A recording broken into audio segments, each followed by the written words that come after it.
Je vous l'annonçais un peu plus tôt, l'évolution du langage chez l'enfant se fait progressivement et chacun a un rythme qui lui est propre lors de l'acquisition du langage. Et bien, chez le jeune enfant, il est fréquent que les mots se bousculent un peu, mais ensuite, ces bredouillements et hésitations disparaissent pour laisser place à une parole fluente, j'allais dire, comme le disent les spécialistes. Sauf que certains enfants n'arrivent au fil du temps pas à tourner de façon adéquate la langue, ce qui devient un problème majeur.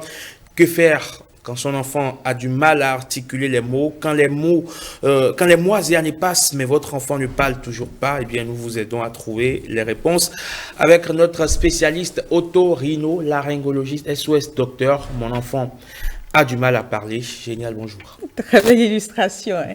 En effet, on reçoit aujourd'hui, déjà, bonjour Herman. Bonjour chers téléspectateurs. En effet, on parle aujourd'hui du retard de langage chez l'enfant. Ce sera avec le docteur Senami Agosu, spécialiste ORL, vous l'avez annoncé. Alors, bienvenue à vous sur ce plateau. Bonjour docteur. Bonjour madame Génial. Alors, quand parle-t-on de retard de langage chez l'enfant? Effectivement, nous devons comprendre d'abord que le langage, c'est cette fonction ou cette capacité que nous avons à communiquer. C'est un apprentissage qui se fait progressivement grâce à des structures nerveuses et au développement psychologique de l'enfant. Le développement du langage est intimement lié à une bonne audition. Donc, celui qui a entendu parlera, mais celui qui n'a jamais entendu ne parlera pas. C'est pour cela que, à tort, plusieurs parents ont tendance à parler de frein de langue. En termes médicaux, on parle d'ankyloglossie. C'est comme si la langue était retenue. Mais ce n'est qu'une expression, en fait, de la maladie qui fait que l'enfant a du mal à parler. D'accord. Alors, comment reconnaître qu'un enfant a des troubles du langage? Il faut savoir comment est-ce que le langage s'installe chez l'enfant. De la naissance à 2 ou 3 mois, l'enfant va réagir au bruit et va s'orienter. Après ça, vers 6 mois, on aura la boucle audiophonatoire, c'est-à-dire que l'enfant pourra émettre des cris, même s'émerveiller avec ces cris-là. Vers 1 an, l'enfant pourra avoir ses premiers mots, pourra dire papa, maman. Vers 18 mois, l'enfant va associer 2 mots, il pourra dire pipi, po, voilà. Et vers 2 ans, comme ça, il doit pouvoir déjà avoir une dizaine de mots dans son langage. Dans son langage. Voilà. Et vers 3 ans, il doit pouvoir jouer, associer l'image des objets au jeu, les reconnaître et pouvoir s'amuser et s'épanouir progressivement dans son environnement. Alors on va aller vers l'origine. Qu'est-ce qui peut favoriser le retard de langage chez l'enfant? Il y a plusieurs causes qui peuvent altérer l'acquisition du langage. Il y a des causes qui sont transitoires, c'est-à-dire que ces causes, une fois qu'elles sont traitées, le langage va s'établir. Mais par contre, il y aura d'autres causes qui ne sont pas si différentes des premières causes, mais qui vont entraîner des lésions qui vont s'installer de manière durable.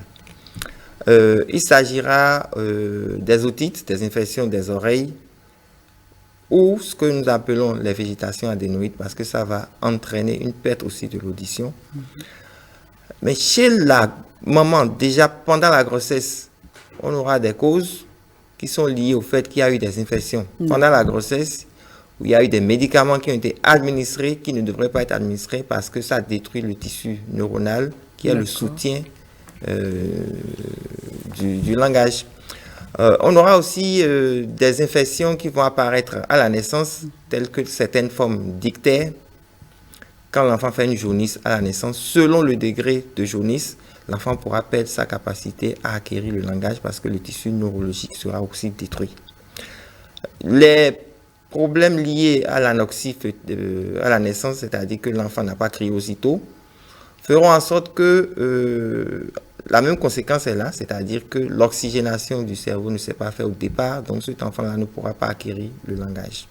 Donc, est-ce que, quand on parle de ça, est-ce que la prématurité aussi peut favoriser ça? Oui, la prématurité aussi est une cause. D'accord. C'est une cause parce que un enfant qui est prématuré n'est pas arrivé au terme de son développement. Et on a dit tantôt que le langage va venir s'asseoir sur un tissu neurologique qui est mûr et qui va se développer avec le temps. Par contre, chez un prématuré, cela prendra peut-être un peu plus de temps que chez un sujet normal, mais l'enfant va pouvoir parler. Voilà. Mais chez les enfants qui ont un très faible poids de naissance, il faut craindre qu'il y ait des séquelles de ce point de vue, voilà, par rapport à l'acquisition du langage. Moi, j'ai envie de savoir quel est le mécanisme d'acquisition du langage chez l'enfant. Comment un enfant acquiert le langage? Comment ça se fait? C'est un processus naturel et physiologique. C'est par l'écoute surtout que le langage se développe. Quand vous êtes placé dans les conditions favorables, avec l'interaction avec votre environnement, vous développez cette capacité qui est innée en chaque être humain à pouvoir reconnaître, identifier et après exprimer vos idées. Du coup, il est important, en fait, depuis qu'ils sont tout petits ou bébés, on va dire, de parler tout le temps, beaucoup à côté d'un nouveau-né, c'est ça? Est-ce que quand vous parlez de Oui, en fait, c'est important de parler à l'enfant, et ce d'autant plus que quand les parents sont de diverses origines, le nombre de langues parlées autour de l'enfant retarde un tant soit peu le moment où l'enfant acquiert le langage. Ah oui. Oui, mais cependant, quand les parents vont continuer par s'exprimer avec ces différentes langues, l'enfant aura un vocabulaire autant fourni dans ces différentes langues et arrivera à faire la distinction avec ces différentes langues. Il pourra parler sans confusion autant de langues qu'on lui aurait permis d'entendre et pourra asseoir son langage parlé. Est-ce que les enfants nous écoutent? Mais bien sûr qu'ils nous écoutent. Est-ce qu'ils nous comprennent? Oui, ils nous comprennent. Comment? Ça dépend de l'âge de l'enfant. Vous n'allez pas demander à un nouveau-né, par exemple, de vous obéir. C'est vrai. Il y a quand même des enfants, disons, de 6 mois, à qui, quand vous lui souriez, il vous sourit aussi. Quand vous lui dites, ah, mais tu es mignon, il sourit. Est-ce qu'il entend? Est-ce qu'il nous comprend? Ou il essaie d'interpréter nos signes? Nous avons le sourire intentionnel chez l'enfant qui fait partie des capacités innées chez l'enfant. Et ça fait partie du développement psychomoteur. Je crois que c'est vers 6 mois, tous les enfants normalement doivent pouvoir sourire. Ça fait partie d'une capacité innée de l'enfant. C'est naturel. C'est naturel. Ce n'est pas lié au fait que forcément il y a un langage qui soit acquis déjà chez l'enfant. Alors, à partir de quel âge est-ce qu'il faut commencer à s'inquiéter en tant que parent? Nous allons distinguer 3 périodes. D'accord. Il y a le stade prélingual, le stade périlingual et le stade postlingual. Bon, prélingual, c'est avant que le langage ne s'installe. C'est avant 2 ans. L'enfant ne va pas réagir au bruit, ne va pas s'orienter. Quand vous allez faire du bruit, taper les mains par exemple, ou allumer la télé, la radio ou une sonnerie, il ne va pas orienter, il ne va pas détourner la tête vers vous. Il n'affichera pas d'intérêt. Voilà, il ne trouvera pas d'intérêt. Parce que naturellement, quand il y a du bruit, vous orientez votre regard vers cette source sonore-là. Et entre 2 ans et 4 ans, c'est le stade d'acquisition du langage, du début d'acquisition du langage. Le langage sera perdu progressivement. Bien sûr, on va observer peut-être que l'enfant a commencé par parler, mais d'un moment à l'autre, il va perdre cet intérêt-là. Son vocabulaire sera appauvri, le langage ne sera pas consolidé. Après 4 ans ou 5 ans, le langage est déjà acquis, mais l'enfant va faire répéter souvent son entourage. C'est peut-être l'enseignant qui en parle le plus, ou c'est le voisin, quand il appelle votre enfant, il ne voit pas de réaction. En ce moment, le langage est acquis, mais vraiment, il n'arrive pas à être plus étoffé que cela. C'est pour cette raison qu'on voit certains enfants qui, on dit qu'ils sont sourds, mais ils parlent. Donc, c'est un contraste, mais en réalité, c'est parce que l'enfant a eu le temps d'acquérir le langage avant d'avoir une altération. D'accord. Et les conséquences des troubles du langage, c'est surtout comportemental, psychologique et social. Il faut pouvoir s'adapter. Et quand c'est des troubles qui sont liés au fait que vous ne percevez pas le son, ce n'est pas pareil que lorsque vous avez des troubles neurologiques qui font que vous bégayez, par exemple. Votre langage est perturbé, mais c'est différent.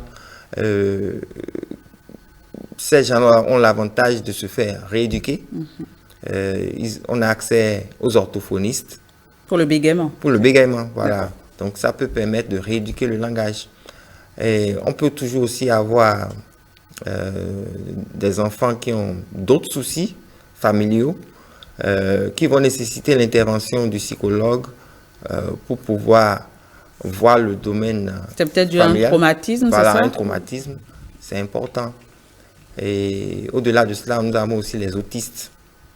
Les autistes, c'est des enfants qui ont vraiment des troubles psychiatriques chez l'enfant. Ça, c'est plus compliqué. C'est plus compliqué. Donc, vous comprendrez que la prise en charge des troubles du langage pourra être multidisciplinaire à un moment donné. Est-ce que c'est réversible? Puisque vous avez parlé du bégaiement qui est réversible, mais est-ce que le retard de langage chez l'enfant, si peut-être détecté très tôt, peut être revu?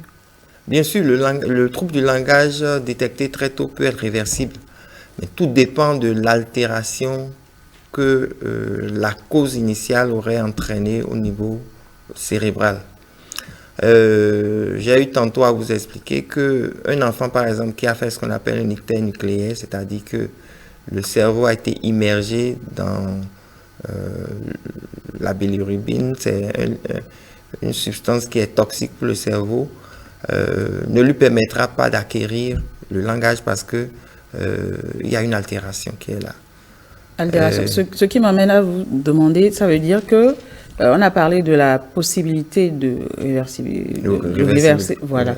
Est-ce qu'il peut y avoir des complications? Vous avez parlé de bégaiement réversible, vous avez parlé de l'autisme. En dehors de ces deux contextes-là, est-ce qu'on peut avoir des complications plus poussées? Oui, ce sont en fait des causes que nous venons d'évoquer. Les autres complications seront liées en fait au fait que l'enfant ne pourra pas se retrouver sur le plan social. Il y aura un isolement. Il y aura un isolement, une apathie, une perte de l'orientation temporo-spatiale, par exemple. Je m'explique plus facilement, plus terre à terre. La perception du danger, c'est-à-dire quand vous appelez quelqu'un qui est en danger, il peut vite réagir ou il pourra vite communiquer sa détresse.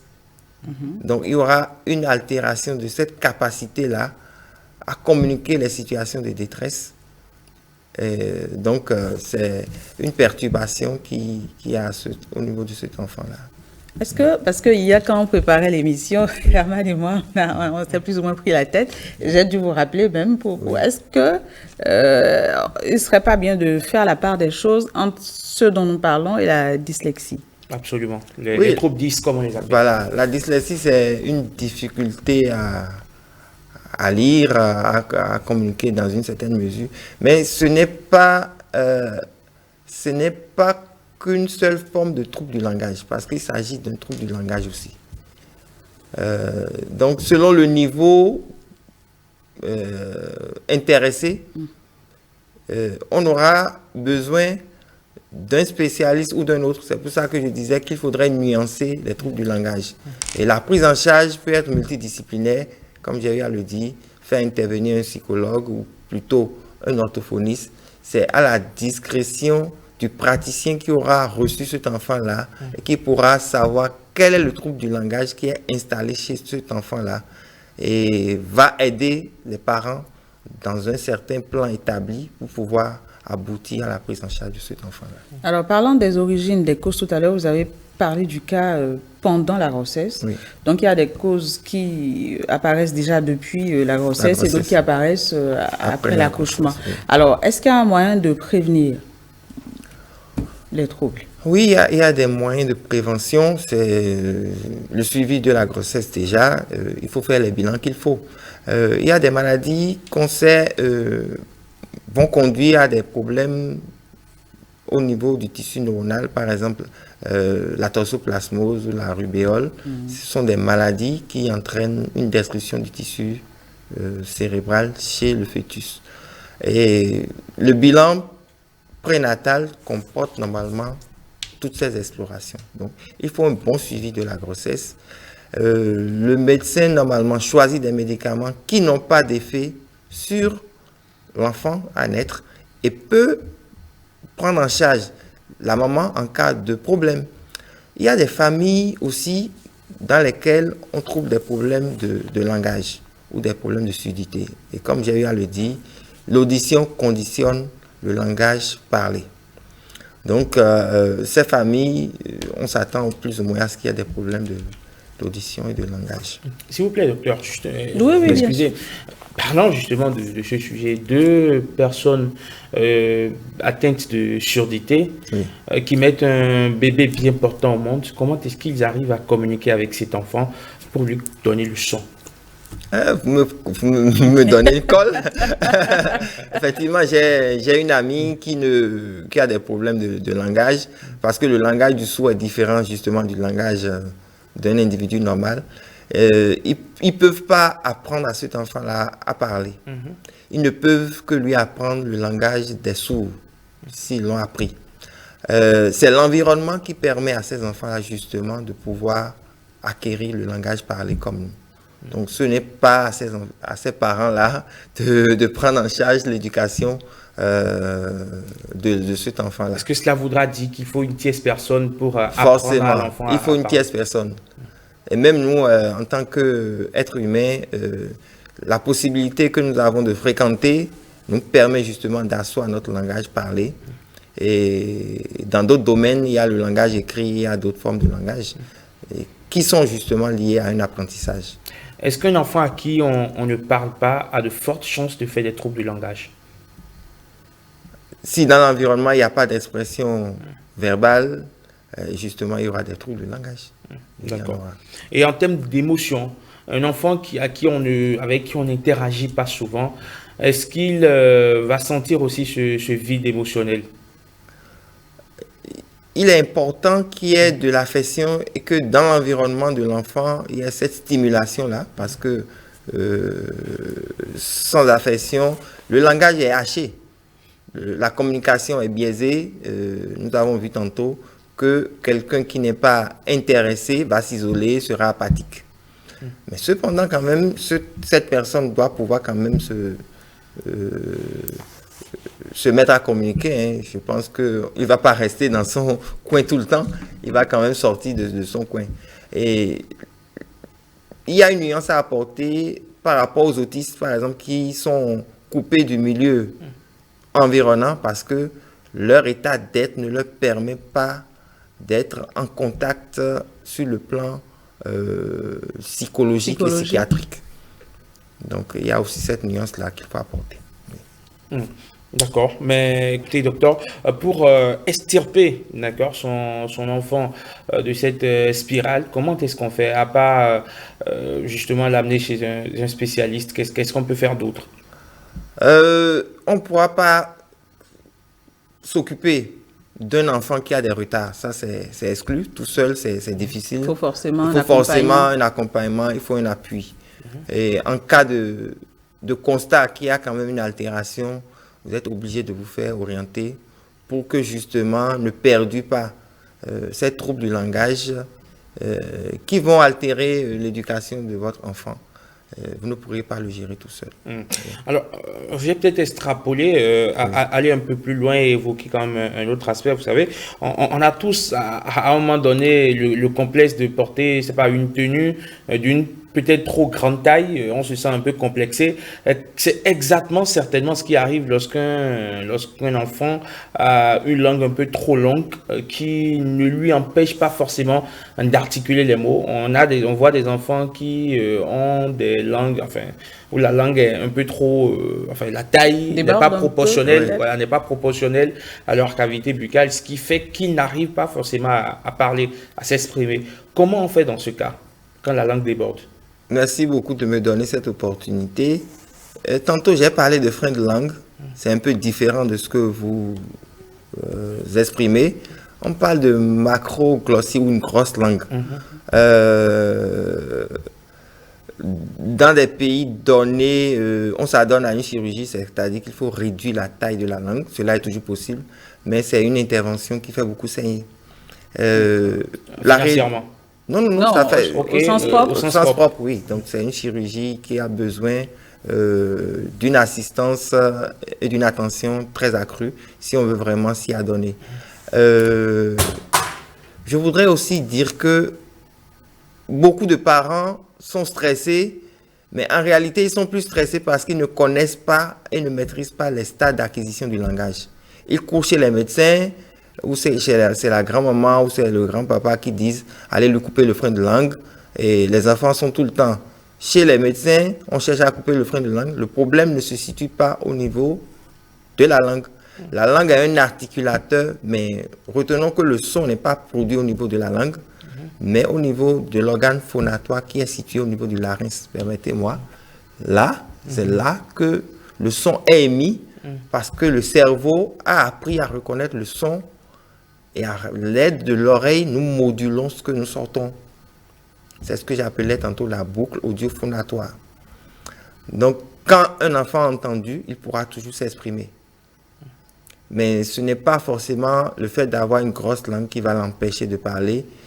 Il pourra être toujours audible, mais cependant, c'est vrai qu'il aura des difficultés à vite parler, comme ceux qui ont la langue plus fine et de meilleure taille adaptée à leur cavité buccale. Cette chirurgie, elle se fait au Bénin, c'est possible? Oui, elle est possible. De diminuer la langue et de la taille, de l'adapter au format M, au format N.